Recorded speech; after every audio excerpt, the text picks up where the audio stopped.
Dentition of mammal का हम लोग सेकेंड पार्ट पढ़ रहे हैं, types of dentition in mammal. ठीक है, हम लोग types of dentition in mammal पढ़ रहे हैं। यहाँ लिखा हुआ है according classification of shape size and teeth. ठीक है, अगर हम लोग टिथ को या दांत को उसके शेप साइज और दांत के प्रकार के बारे में बांटें तो ये कुछ ग्रुप बन जाते हैं जिसे हम लोग होमोडोंट, हेटेरोडोंट वगैरह बोलते हैं। लिखा हुआ है शेप एंड साइज के बेसिस पे अगर हम दांत को बांटते हैं तो दो तरह का हो जाता है। एक को हम लोग बोलते हैं होमोडोंट और दूसरे को बोलते हैं हम लोग हेटेरोडोंट। इसके अलावा प्लूरोडोंट भी कहीं कहीं आ जाता है। स्टार्ट कर रहे हैं होमोडोंट। ठीक है बेटा, स्टार्ट कीजिए।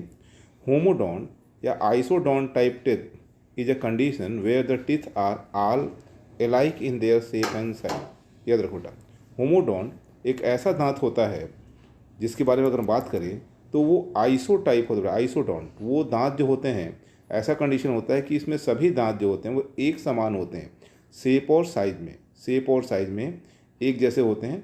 जैसे लिखा हुआ वेल के बारे में, वेल टूथेड वेल जो होता है, ठीक है, वो कैसा होता है, तो उसके दांत जो होते हैं होमोडोंट होते हैं। आगे पीनीडी लिखा हुआ है पीनीडेरियन, पीनीपेडियन, पीनीपेडियन शो और tendency toward the homodont condition. याद रखो बेटा, पीनीपेडियंस जो होते हैं वो होमोडोंट कंडीशन शो करते हैं। Fishes, amphibians, reptiles and in extinct toothed birds are homodont, are isodont condition is observe. याद रखो बेटा, किसके किसके बारे में बात कर रहा है, ये बात किया जा रहा है फिशेज के बारे में, एम्फीबियंस के बारे में, रेप्टाइल्स के बारे में और एक्सटीन टूथेड बर्ड, दांत वाले बर्ड्स के बारे में। ऐसे बर्ड्स जिनके पास दांत था। आप लोग आर्कियोप्टेरिक्स पढ़े हुए बेटा, ठीक है, तो उसमें जो दांत थे वो होमोडोंट थे। इसको याद रखिएगा आप लोग, ठीक है। ये ऑब्जर्व किया गया, देखा गया और विश्लेषण किया गया। आगे है हेटेरोडोंट। ठीक है, हेटेरोडोंट के बारे में क्या है। Heterodont condition is usual feature in mammals. याद रखो बेटा, ये जो कंडीशन है वो मैमल्स का कंडीशन है। मोस्टली ये मैमल्स में ऐसा पाया जाता है। That is the teeth are distinguished according to their shape, size and function. ठीक है, हम लोग जो दांत है उसके शेप, साइज और फंक्शन के बेसिस पे इसे हेटेरोडोंट बोल देते हैं। The function is also different at different part of tooth row. याद रखो बेटा, जो दांत की कतार हैं, जो टिथ के कतार हैं, जो लाइंस हैं, ठीक है, अलग अलग रो के जो टिथ हैं उनका काम भी अलग अलग है। Except mammals, heterodont condition are found in Port Jackson shark. याद रखो बेटा, अगर हम बात करें मैमल्स के अलावा भी, मैमल्स के अलावा एक्सेप्ट मैमल्स, मैमल्स से अतिरिक्त भी हेटेरोडोंट कंडीशन जो होता है, ठीक है, शार्क में मिलता है। कौन से शार्क में, पोर्ट जैक्सन शार्क में ये कंडीशन मिल जाता है। इसे हम लोग हेटेरोडोंटस बोलते हैं। In several reptiles specially among the mammal like reptiles. ठीक है, बहुत से मैमल रेप्टाइल्स भी हैं जो मैमल के समान हैं, उनमें भी हेटेरोडोंट देखने को मिलता है। आगे लिखा बेटा, according to the mode of attachment of teeth.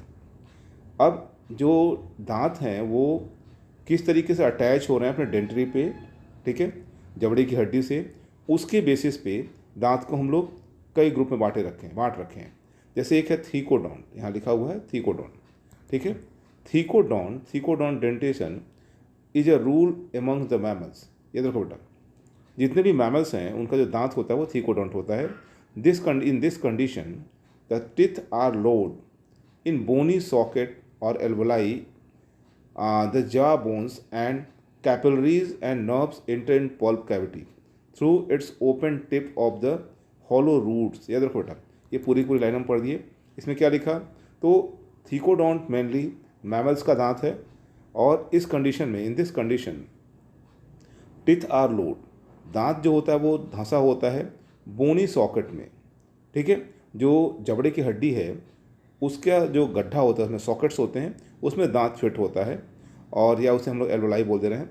The जा bones and capillaries.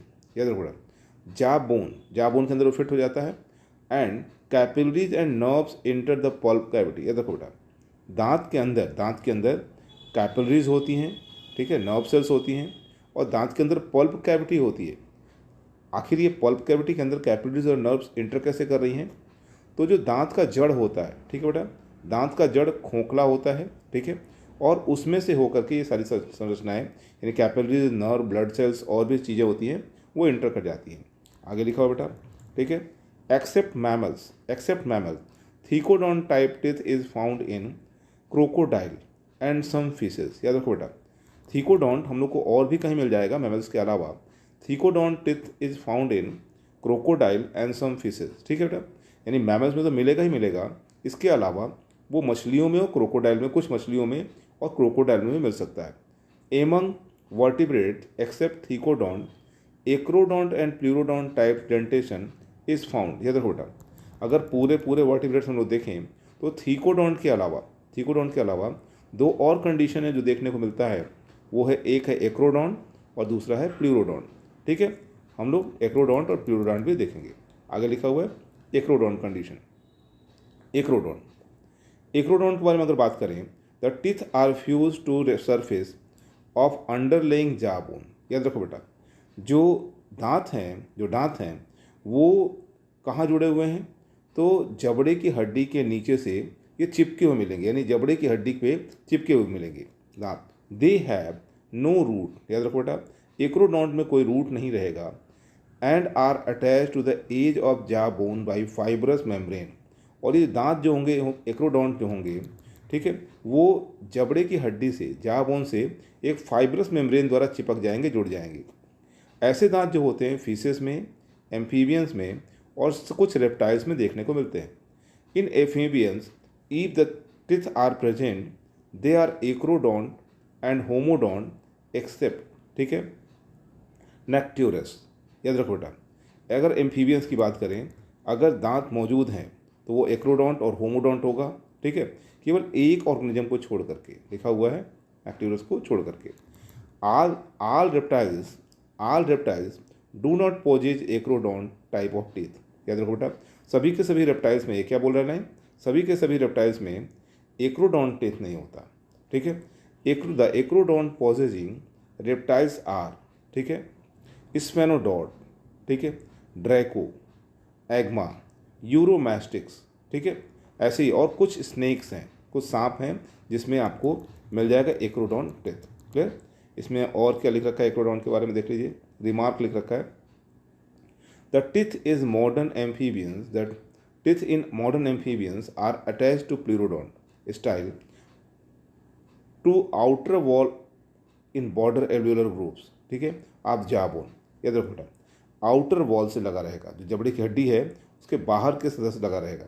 The teeth of modern amphibians are pleurodont. याद रखिए बेटा, जो मॉडर्न आज के डेट में जो एम्फीबियन देखने को मिलते हैं वो मॉडर्न बोले जाएंगे और उसमें प्लूरोडॉन्ट होगा। Are supported by pedicel of denticle origin which they attach to zone of soft tissue, ठीक है, वो एक सॉफ्ट टिश्यू जुड़ा रहता है। ये रिमार्क दिया हुआ है, इसको आप लोग ध्यान से पढ़ लीजिएगा पॉज करके। आगे दिया हुआ है प्लूरोडॉन्ट, हम लोग दांत के बारे में बात कर रहे हैं, प्लूरोडॉन्ट के बारे में बात कर रहे हैं, ठीक है। Here the teeth are attach to inner side of jaw bone. याद रखो बेटा, यहाँ जबड़े की हड्डी के अंदर की ओर ये हड्डी दांत जो होती है अटैच होती है। फिर से ध्यान रखिएगा, here the teeth are attach to inner side of jaw bone. The tooth touches the bone only with outer surface of its root. याद रखो बेटा, दांत जो होगा ना, केवल जड़ के बाहरी सतह से ही, ठीक है, दांत जो होगा टचेज द बोन्स, हड्डी को टच करेगा केवल अपने बाहरी सतह से, ठीक है, रूट के, दांत के रूट के बाहरी सतह से टच करेगा, धंसेगा नहीं उसके अंदर। The acrodont and pleurodont type dentition are there is no roots and nerves, ठीक है, and blood vessels do not enter the pulp cavity at the base. Example है इसमें नेक्ट्यूरस हो जाएगा बेटा, and some reptiles. Among the reptiles following family possess pleurodont type of teeth, ठीक है, बहुत से हैं जो प्लूरोडॉन्ट टीथ अपने पास रखते हैं। आप इनके नाम को पॉज करके देखेंगे और याद करने की कोशिश करेंगे, ठीक है बेटा। ये इतना हो रहा है और थर्ड वीडियो हम जल्दी ही अपलोड कर देंगे, ठीक है। इसको ध्यान से रिवाइज करके पढ़िए, देखिए।